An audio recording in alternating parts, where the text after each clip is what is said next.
Hello, પપ્પુના વાલી બોલો છો? હા બોલો, હું પપ્પુની મમ્મી બોલું છું. હું કપાસી ઇન્ટરનેશનલ સ્કૂલમાંથી પ્રિન્સિપાલ પરાણે પાસ કરો સાહેબ બોલું છું. હા બોલો સાહેબ.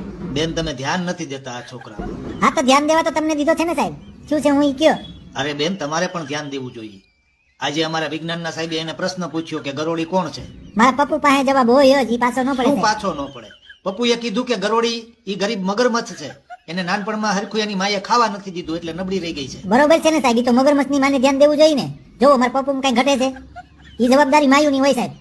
છોકરામાં ધ્યાન દેવું ને ભટકા કરવું, પછી છોકરા નબળા રહી જાય. અરે પણ બેન, જો સાહેબ બેન પેન કઈ નહીં, આ તો મારા પપ્પુએ જવાબ આપ્યો. બાકી મારો પપ્પુ પાર્ટી પંચાયતમાં પડે જ નહીં સાહેબ. એના પપ્પાનો મગજ બહુ આકરો સાહેબ, ઈ ઢીબી નાખે. અરે વાત તો સાંભળો બેન. જો સાહેબ, એના ઈ વિજ્ઞાનના સાહેબને પણ કહી દેજો, બીજી વખત આવું પૂછે નહીં, નકર ફી ભરવાની થતી નથી સાહેબ. અલ્યા કેમ સમજાવવું આને? શિક્ષણ બચાવવા કરતા ફી બચાવવી જરૂરી છે ભાઈ.